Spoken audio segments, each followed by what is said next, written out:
ದೇಶ ಭಾಷಣದ ಮಸೂದೆ ವಿರುದ್ಧ ಬಿಜೆಪಿಯವರು ರಾಜ್ಯಪಾಲರನ್ನ ನಾಳೆ ಭೇಟಿಯಾಗಿ ಮನವರಿಕೆ ಮಾಡಿಕೊಡ್ತೀವಿ ಅಂತ ಹೇಳಿದ್ದಾರೆ. ಅದು ಸರ್ವಾನುಮತದಿಂದ ಪಾಸ್ ಆಗಿರ್ತಕ್ಕಂಥ ಬಿಲ್ಲು. ಅವರು ಇನ್ನೂ ತಿರಸ್ಕಾರನೂ ಮಾಡಿಲ್ಲ, ಮತ್ತೆ ವಾಪಸ್ಸು ಕಳಿಸಿಲ್ಲ, ಮತ್ತೆ ಅಕ್ಸೆಪ್ಟ್ ಮಾಡಿಲ್ಲ, ಅಂಕಿತನೂ ಹಾಕಿಲ್ಲ. ನೋಡೋಣ ಅವರು ಯಾವಾಗ ಕರೀತಾರೆ ಹೋಗಿ ಎಕ್ಸ್ಪ್ಲೈನ್ ಮಾಡ್ತೀವಿ. ಬಳ್ಳಾರಿ ಘಟನೆಗೆ ಸಂಬಂಧಪಟ್ಟ ಬಳ್ಳಾರಿಯಿಂದ ಪಾದಯಾತ್ರೆ ಮಾಡ್ತೇವೆ ಬಿಜೆಪಿ ಅವರು ಹೇಳ್ತಾ ಇದ್ದಾರೆ. ಬಳ್ಳಾರಿಯಿಂದ ಪಾದಯಾತ್ರೆ ಮಾಡ್ತೇವೆ. ಮಾಡ್ಲಿ ಪಾಪ, ಬಳ್ಳಾರಿದು ಮೊನ್ನೆ ಪ್ರಕರಣ ಮಾಡ್ಲಿ, ಬೇಡ. ಈಗ ಆರಂಭದಲ್ಲಿ ನೀವೇ ಪಾದಯಾತ್ರೆ ಮಾಡಿದ್ದು ಸ್ಪೆಸಿಫಿಕ್ ರೀಸನ್ಗೋಸ್ಕರ. ಲೋಕಾಯುಕ್ತ ಅವತ್ತು ಸಂತೋಷ್ ಹೆಗ್ಡೆ ಅವರು ರಿಪೋರ್ಟ್ ಕೊಟ್ಟಿದ್ರು. ಏನು ಬಳ್ಳಾರಿಯನ್ನ ರಿಪಬ್ಲಿಕ್ ಆಫ್ ಬಳ್ಳಾರಿ ಮಾಡಿಬಿಟ್ಟಿದ್ದಾರೆ,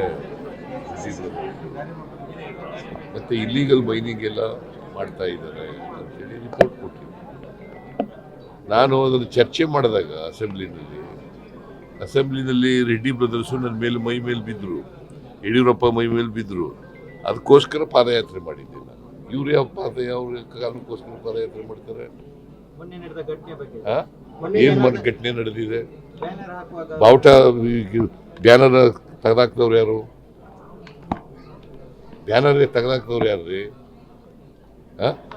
ಅದೇ ಪ್ರಚೋದನೆ ಆದದಲ್ವಾ?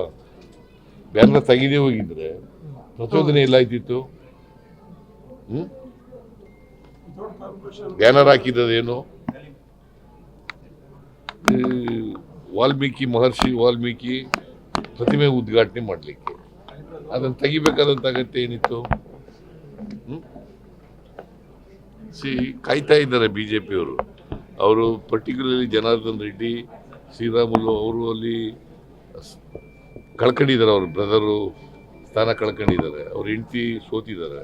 ಅದಕ್ಕೋಸ್ಕರ ಅಸೂಯೆಯಿಂದ ಮಾಡ್ತಾ ಇದ್ದಾರೆ.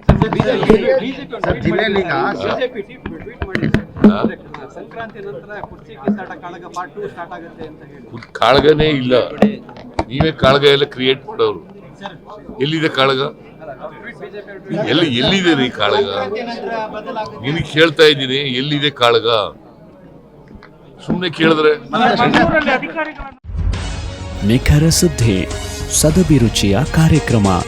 ನೀವು ನೋಡ್ತಾ ಇದ್ದೀರಾ ಕಹಳೆ ನ್ಯೂಸ್, ಸಮಾಜದ ಜಾಗೃತಿಗಾಗಿ ವಸ್ತುನಿಷ್ಠ ವರದಿ.